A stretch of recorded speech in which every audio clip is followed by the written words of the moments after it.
Hello again. Welcome to the second episode of Write Dangerously. This one is called The Artist as Superman. And let's begin with a little story to give you an idea of what I'm talking about. In 2018, I was at the International Short Story Conference in Lisbon, and I was talking to quite a well known Irish writer there, a novelist. And I told him that I was writing a book about a novel, in fact, about Gabriel D'Annunzio. And the Irish writer who actually has a house in Italy and spends a lot of time there and knows something about Italian culture, said D'Annunzio was an asshole. And I said, well, I started to protest. I said, well, perhaps in some ways, but it's more complicated than that. And he said, no, he was an asshole. And as far as he was concerned, that was the end of it. Well, this got me thinking because popular culture tends to be very polarized, very black and white. It's always been about heroes and villains, um, particularly American popular culture. We've had the cowboys and Indians, the cops and the robbers, and so on. But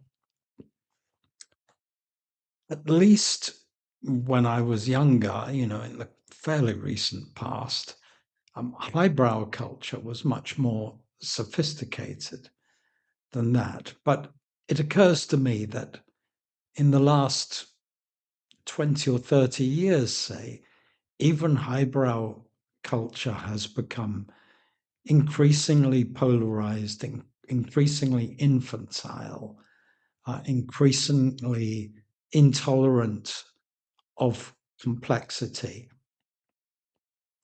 And that does violence not only to human nature, uh, but of course to the art as well. It makes art boring. I'm surely not the first person to have noticed that Hollywood simply isn't worth paying any attention to anymore. It's so simplified, so childishly polarized. So, well, for those of you who are new here, um, my name is Gary Craig Powell, uh, also known by some as Il Comandante or the Comandante. I'm a writer, a fiction writer, a writer of literary fiction. And here are some of my books, Stoning the Devil. And this one, the more recent one, is Our Parent Who Art in Heaven. Um, the novel about D'Annunzio is written but not out yet. Um, and I write this newsletter or blog, Write Dangerously, and I've started the podcast.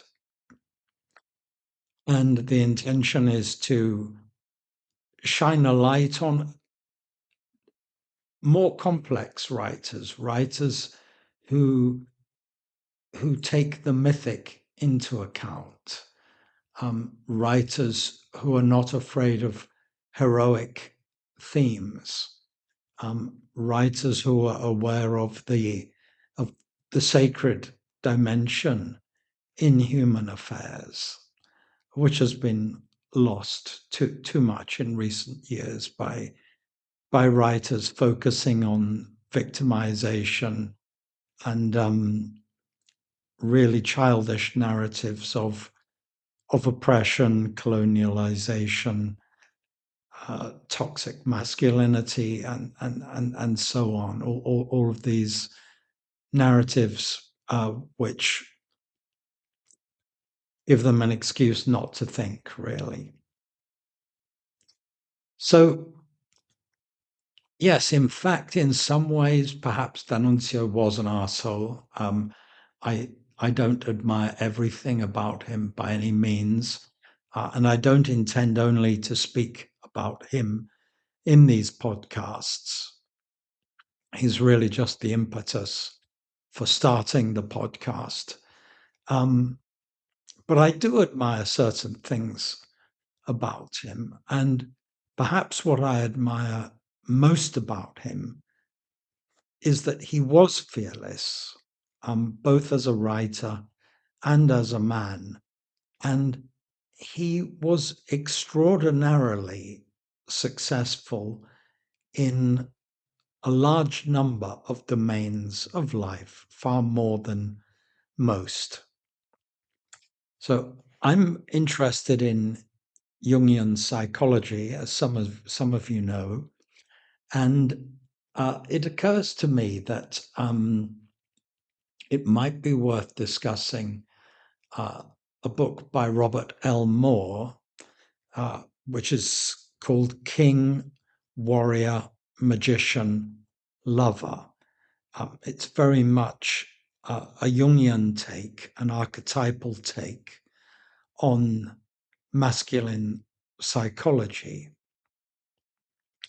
And Moore, along with the American poet Robert Bly, who was his friend and a close associate, takes the view that in modern life, in the contemporary West, men are not being properly initiated anymore. Fathers are often, shall we say, usually absent. There's no longer a tribe that takes young people in hand and it attempts to teach them to become men, that tests them um, through rituals and often very painful practices to see whether they have self-discipline, um, strength of purpose, the ability to withstand uh, fear and physical pain. We no longer have any of that. And men no longer spend very much time in the company of other men, as for most of history they did. I mean, for most of history until very recently, in fact, within the last 100 years or so in most places, and more recently than that in some, men worked together in the fields, factories, building sites. Um, if they worked in a craft, they would work with other men, uh, blacksmiths or tailors or carpenters, whatever, builders. Um, they would also socialize together very often in the evening. They would drink together at the weekends. They would play sports together, play football or cricket or whatever. All that's pretty much gone. So their idea is that men are now obliged, if they want to become men, and if they want to live a fully realized life as a man, to initiate themselves. And I think D'Annunzio did this to a much larger extent than most men do. And I think you could argue that those four archetypes, which Moore thought were essential for every man, the king, the warrior, the magician, and the lover, were all aspects that D'Annunzio managed to incorporate into his total personality. So let's just talk a little bit about those archetypes. The king obviously is the leader, um, the lawgiver, the person who upholds order in the kingdom, the person who's responsible for the safety of the citizens, both from attacks from without and from disorder, criminals, for example, within. The warrior is not merely a killer, but ideally is a knightly figure. And, we have these knightly figures in many cultures. For example, the Japanese have the samurai, who has a very similar ethos to that of the medieval knight in Europe. And the function of the warrior, obviously, it's to fight, to protect women and children, older people, from attacks from people who are threatening them, other tribes or nations. But it's also to uphold the authority of the king and the law. It's one of the chief characteristics of the knight or samurai is loyalty, and the willingness to sacrifice oneself for the greater good. Um, Next, you have the magician or magus, the wise man, the seer, who may be literally a magician or a wizard, like Merlin, for example, um, or Gandalf in the Lord of the Rings, but may simply be a philosopher, a thinker, a writer, an artist, someone who thinks, someone who is profoundly respectful of the traditions of the nature of the nation, someone who reveres those traditions, in fact, and is able to not only to maintain them, but to pass them on to others and to enrich them. And finally, the lover is not merely, the young romantic, who falls in love with people of the opposite sex, but it's the person who feels love and emotional connection with all living things, children, animals, plants, all of creation. The lover feels an emotional connection with the world. And Moore argues, correctly, I think, that uh, a man needs to have all of these components in his being, to be a fully realized man, to be an individuated man, as Jung would put it. And I think I'm just taking D'Annunzio as an example here, and not necessarily as an ideal example either. But I think D'Annunzio, to a large extent, did embody all of these archetypes. Um, he to take the king, for example, after the First World War, um, he marched on the Croatian coast, that with Dalmatia, uh, with a group of Italian commandos, and basically set up a utopian state there, the Republic of Carnaro, or as he called it, the Regency of Carnaro. And He was the de facto prince of that state, the monarch of that state.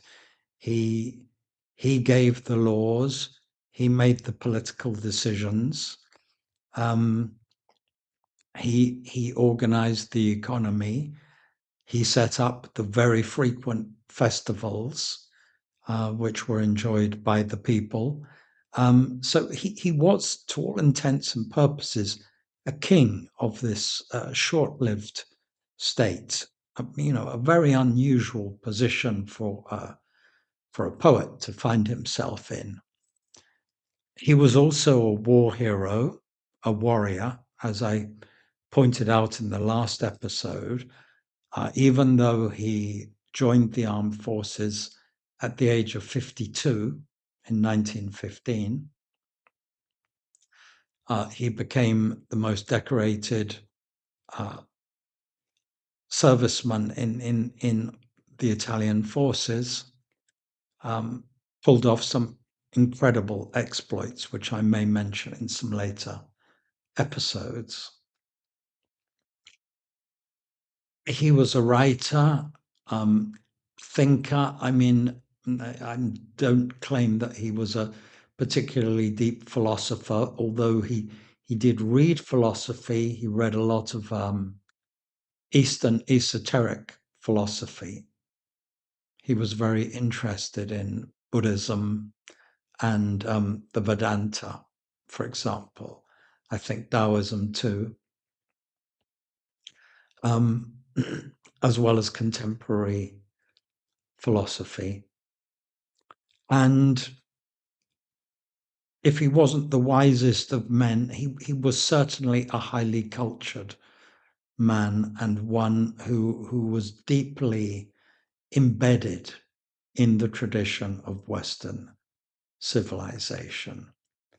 And also, as I've mentioned before, he was a great lover, one of the most prolific lovers, even by Italian standards. And this was perhaps one of the reasons he was so massively popular in Italy. And he suffered no censure really for the fact that he slept with virtually all the famous women of his generation, and not only in Italy but in France and elsewhere, actually.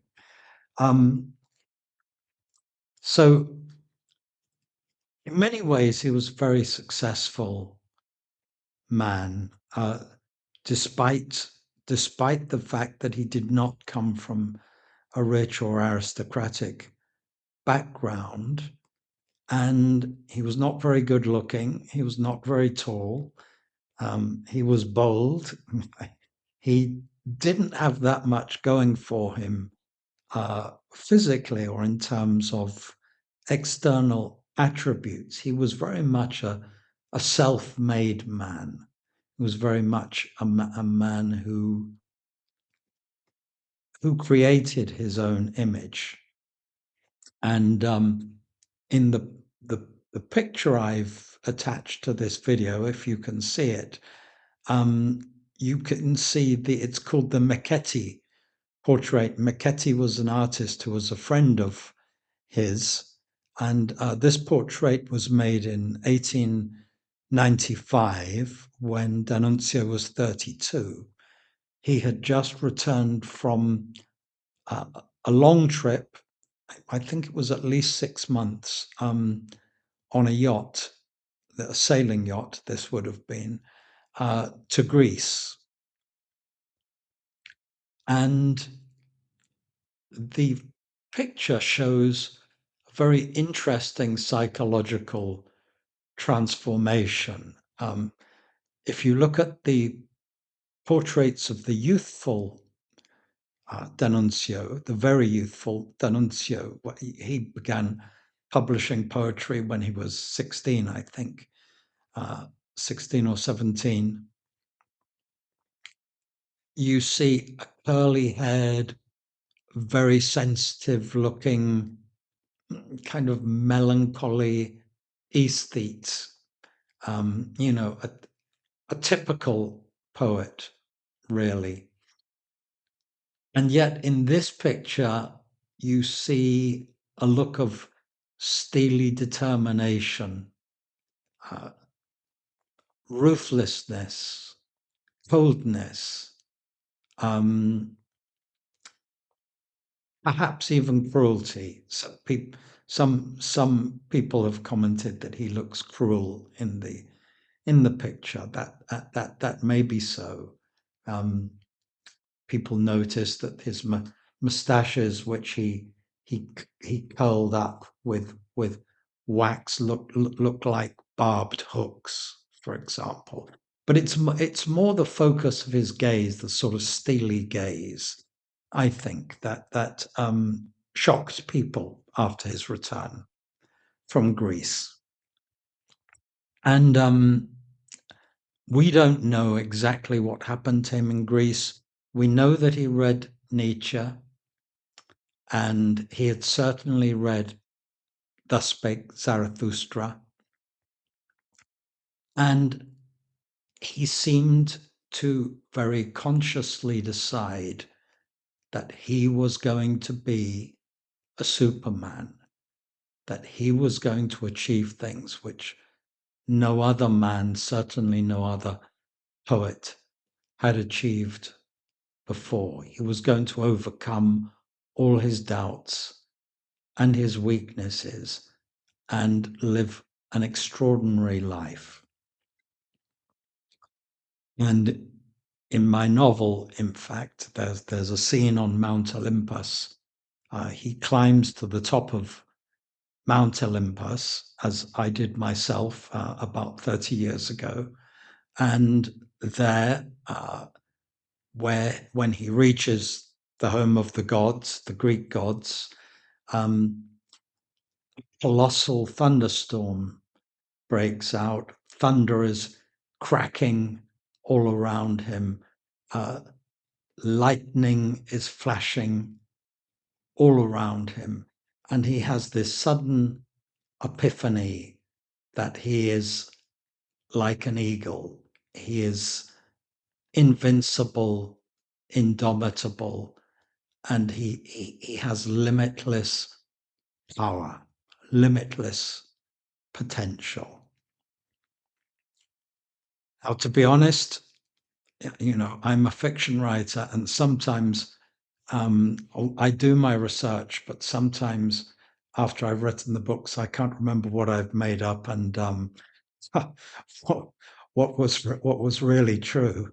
Um, so I can't remember whether I made that up or read it in some source, but it's certainly something like that happened to him in Greece. It might not have been quite as sudden as that, but something of the sort, some dramatic transformation happened to him.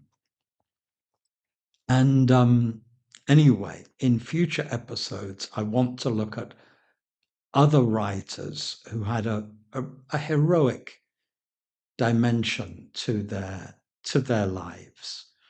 Writers who didn't spend all their lives in studies reading books, writers who were unafraid to take action and dangerous action. And it, we're not talking necessarily about war heroes. That there are all kinds of courage. There's moral courage and intellectual courage, as well as physical courage. I think D'Annunzio had all of them, actually. But um, I'm also not talking about being an activist. Um, I think importantly, D'Annunzio was a good enough artist not to preach, unlike most of the famous writers nowadays who are so steeped in feminism and neo-Marxism, they think all they have to do is to trot out um, these platitudes, and they're saying something profound. So, the dangerous writer is not an activist, but the dangerous writer is someone who is unafraid to explore the truth about the universe. And that will always have a mythopoeic element. It will always have a sacred element. There will always be an element that goes beyond the purely material. So, uh, how are we doing for time? Okay, I've already been talking for 25 minutes. I better wrap this up.